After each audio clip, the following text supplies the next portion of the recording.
Hello friends, तो आज के इस वीडियो में हम देखने वाले हैं प्रमेय 6.1 यानी थेल्स प्रमेय। इसे हम आसानी से प्रूव करने वाले हैं बहुत ही शॉर्ट ट्रिक के साथ। तो वीडियो में बने रहिए। मैंने यहाँ कुछ चीज़ें पहले से ही नोट कर रखी है ताकि वीडियो लंबी ना हो जाए। मैंने यहाँ इंग्लिश में थ्योरम को लिख रखा है, लेकिन आप टेंशन ना लें, मैं इसे हिंदी में भी अच्छी तरह से समझाऊँगा और इंग्लिश में भी बताऊँगा। तो चलिए स्टार्ट करते हैं। तो यहाँ थ्योरम कहता है, if a line is drawn parallel to one side of a triangle to intersect the other two sides in distinct points. इसका मतलब है, अगर हम किसी भी ट्राइंगल में एक साइड के पैरेलल, मतलब एक भुजा के समांतर, किसी भी त्रिभुज में एक भुजा के समांतर अगर एक लाइन डी खींचते हैं तो लिखा है then the other two sides are divided in the same ratio. तो बाकी के जो दो साइड्स हैं वो सेम रेशियो में डिवाइड हो जाते हैं। कहने का मतलब है ये AD बाई DB का जो रेशियो है वो AE बाई EC के रेशियो से बराबर हो जाता है। इसे हम प्रूव करने वाले हैं। यहाँ पे मैंने लिख रखा है AD by DB equal to AE by EC हमें प्रूव करना है। तो सबसे पहले हम गिवन में लिखते हैं। तो जो चीज़ें हमें थ्योरम में दी गई है उसे हम नोट कर लेते हैं। तो यहाँ सिर्फ ये दी गई है कि ट्रायंगल ABC में, त्रिभुज ABC में D पैरेलल BC है, मतलब D समांतर BC है। बस इतना सा लिख लेंगे। Step by step to prove में जो हमें प्रूव करना है वो लिखेंगे। उसके बाद यहाँ पे थोड़ा सा कंस्ट्रक्शन करना पड़ेगा। तो कंस्ट्रक्शन भी बहुत ही ईजी है। सबसे पहले draw EN perpendicular AB and DM perpendicular AC। यानी कहने का मतलब है यहाँ पे हमें EN लंब AB खींचना है, जो मैंने यहाँ पे खींच रखा है EN परपेंडिकुलर AB, यानी EN लंब डाला गया है AB पे, इधर से DM लंब डाला गया है AC पे। साथ he also join B and CD। साथ ही हमें B से E को और C से D को ज्वाइन करना है, यानी B से E को और C से D को ज्वाइन कर देना है। बस इतनी सी कंस्ट्रक्शन है। प्रूफ, अब आते हैं प्रूफ की ओर। अब हम बढ़ते हैं वीडियो में किस तरह से हमें प्रूफ करना है। तो सबसे पहले इस परपेंडिकुलर लाइन को लेकर हम चलते हैं, आगे बढ़ते हैं। यानी EN लंब AB है, इसे हम यूज करेंगे EN लंब AB। इसके लिए पहले आप ये रेशियो देख लें कि हमें रेशियो क्या लाना है फर्स्ट में। तो यहाँ पे लिखा है AD बाई DB, ये रेशियो लाना है। देखते हैं ये कौन से ट्रायंगल्स में हमें मिलती है, ये दोनों साइड्स AD और AB।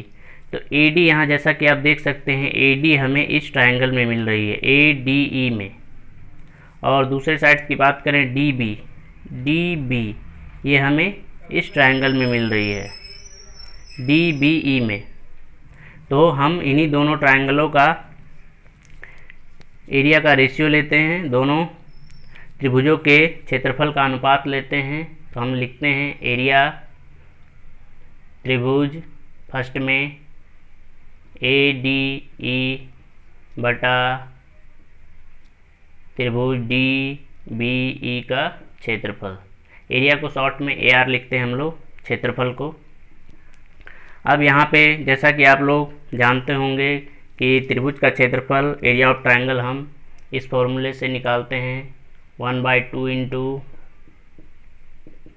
आधार इंटू ऊंचाई। इंग्लिश में इस फॉर्मूले को 1/2 इंटू बेस इंटू हाइट लिखते हैं हम लोग। तो इस ट्रायंगल में देखते हैं कौन सा आधार और कौन सा ऊंचाई बन रहा है।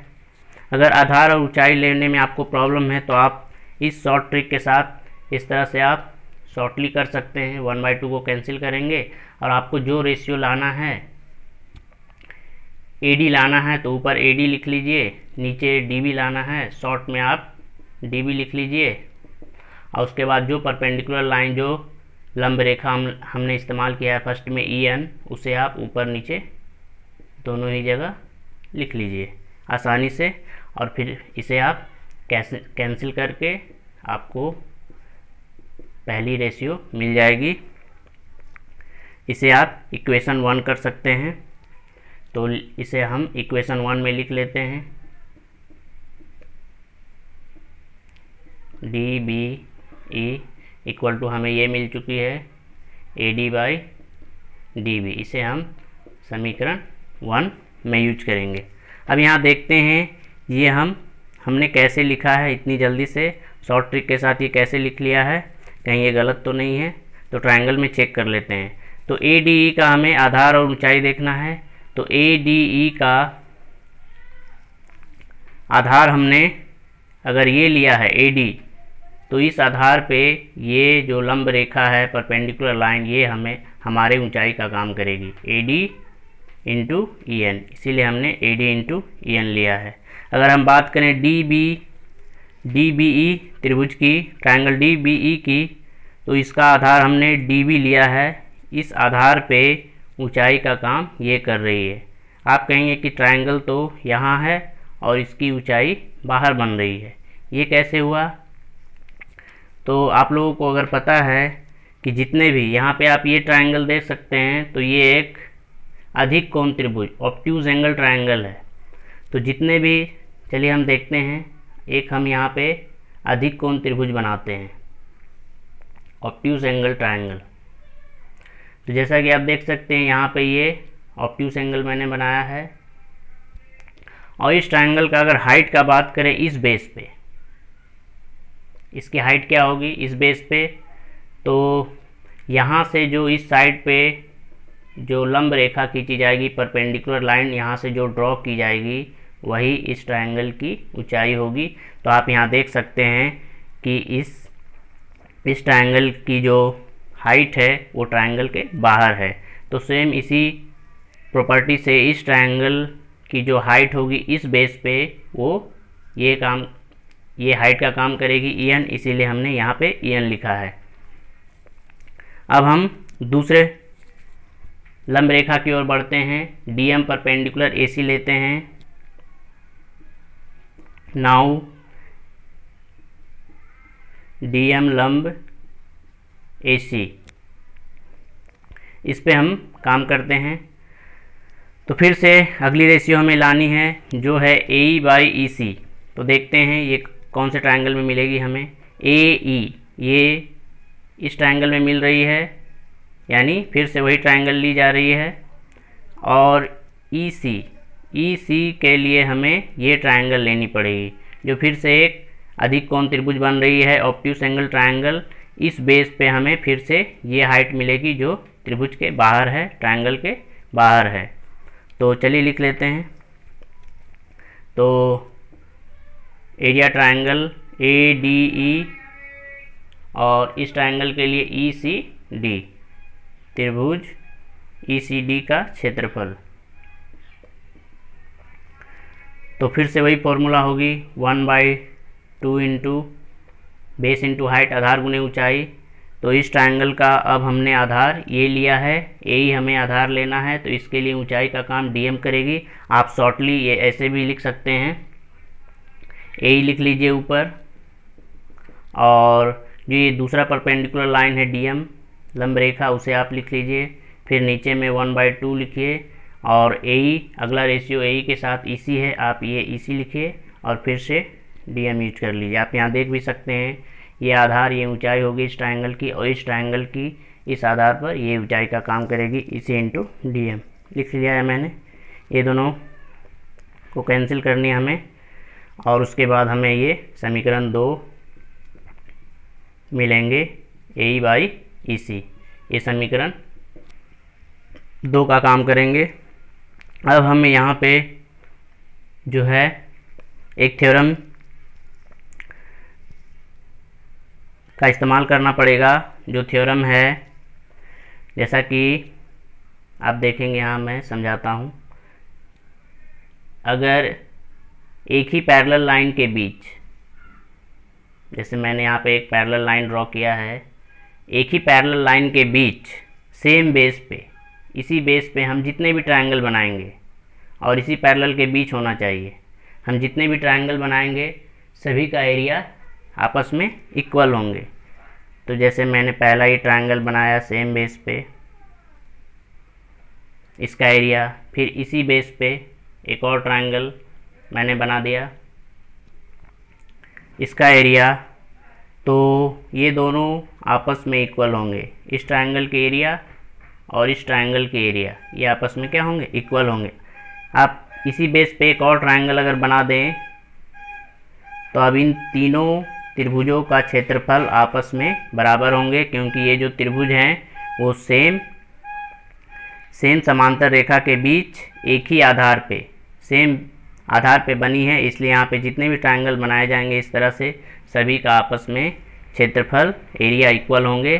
तो जैसा कि आप यहाँ इस त्रिभुज में भी देख सकते हैं, इन दो पैरेलल लाइन के बीच, इन दो समांतर रेखाओं के बीच सेम आधार पे, सेम बेस पे दो ट्रायंगल बन रही है, डी बेस पे आप देख सकते हैं, डी बी ई और इधर से ई सी डी, ये दो ट्रायंगल बन रही है जिनका आधार भी सेम है और दोनों पैरेलल लाइन के बीच है। तो इस ट्रायंगल और इस ट्रायंगल के एरिया आपस में इक्वल होंगे। तो चलिए उसे लिख लेते हैं हम। अगर थ्योरम लिखना है आपको तो थ्योरम लिख लेते हैं। यहाँ पे हम थ्योरम लिखेंगे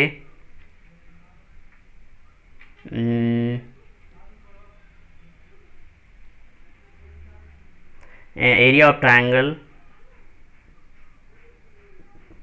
area of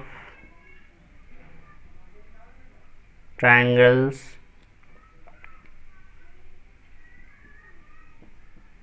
between same parallel and same base are equal. तो यहाँ पे दो ट्रायंगल का एरिया इक्वल हो जाएंगे। कौन कौन से ट्रायंगल, एक इधर से D B E equal to area इधर से ई सी डी, इसे हम इक्वेशन 3 समीकरण 3 लिखेंगे। अब हम ये जो समीकरण 2 मैंने लिख रखा है इसे यूज करेंगे। समीकरण 2 को यहाँ लिखते हैं। नाउ टेक इक्वेशन 2,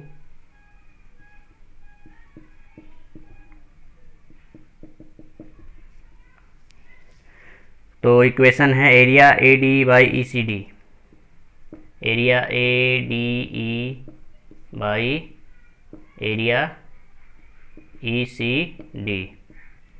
समीकरण 2 से यहाँ पे हम लिख रहे हैं जो है ए ई बाई ई सी।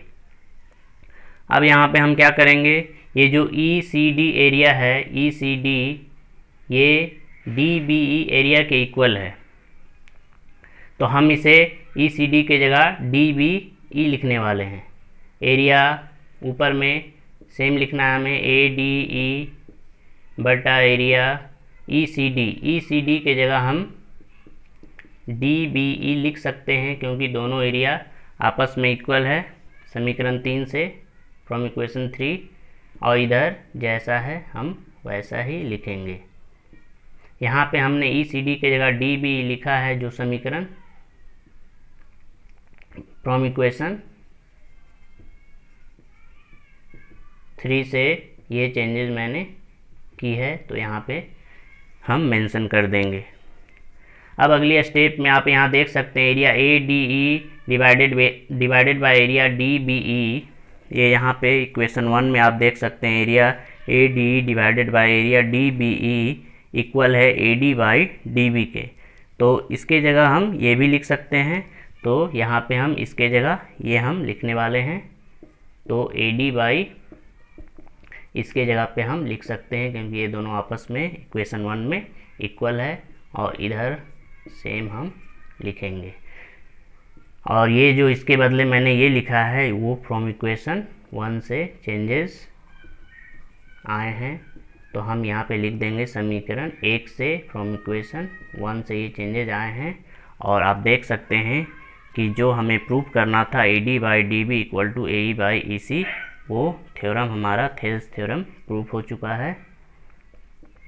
तो ये बहुत ही आसानी से आप कर सकते हैं। बस ये दो इक्वेशन बनाने की आपकी ज़रूरत है, जो बहुत ही आप आसानी से भी बना सकते हैं। अगर आपको आधार और ऊंचाई बेस हाइट लेने में दिक्कत है तो मैंने आपको शॉर्ट ट्रिक बता दी है, तो आप इस तरह से जल्दी से कर सकते हैं।